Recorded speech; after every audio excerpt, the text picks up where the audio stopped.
સુરતના પાંડેસરા વિસ્તારમાં તલવાર ચપ્પુના ઘા ઝીંકી હત્યા કેસમાં આરોપી અવધેશ ગાંજાના ગુનામાં પાસા હેઠળ જેલમાંથી બહાર આવ્યો હતો। 4 આરોપીઓને કાયદાના સંઘર્ષમાં આવેલા 3 સગીરોની ધરપકડ। સુરતમાં પાંડેસરાના વડોદ વિસ્તારમાં ગાંજાના કેસના આરોપીએ જૂના ઝઘડામાં એક યુવકની તલવાર અને ચપ્પુના ઘા ઝીંકીને ઘાતકી હત્યા કરવામાં આવી હતી। આ મામલે પાંડેસરા પોલીસે 4 આરોપીઓ અને કાયદાના સંઘર્ષમાં આવેલા 3 સગીરોની ધરપકડ કરી છે। આરોપી અવધેશ સહાની તાજેતરમાં જ ગાંજાના ગુનામાં પાસા હેઠળ જેલમાંથી બહાર આવ્યો હતો।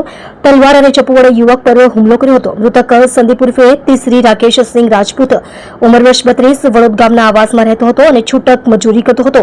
4 સપ્ટેમ્બર 2025ના રોજ બપોરે આશરે 1:30 કલાકે સંદીપ વડોદ ગામ પાસે આવેલી ભોલે ટોકીસ પાસેથી પસાર થઈ રહ્યો હતો। તે સમયે ગાંજા કેસના આરોપી અવધેશ સહાની અને તેના સાગરીતોએ તલવાર અને ચપ્પુ વડે તેની પર હુમલો કર્યો હતો અને હુમલામાં સંદીપને પેટ, છાતી, પીઠ અને માથાના ભાગે ગંભીર ઈજાઓ થઈ હતી અને તેનું ઘટના સ્થળે જ કમકમાટીભર્યું મોત નીપજ્યું હતું।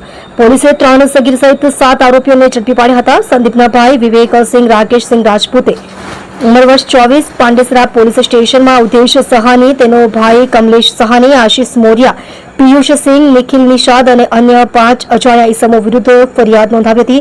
ફરિયાદ મળતા જ પાંડેસરા પોલીસે અલગ અલગ ટીમો બનાવી આરોપીઓની શોધખોળ શરૂ કરી હતી।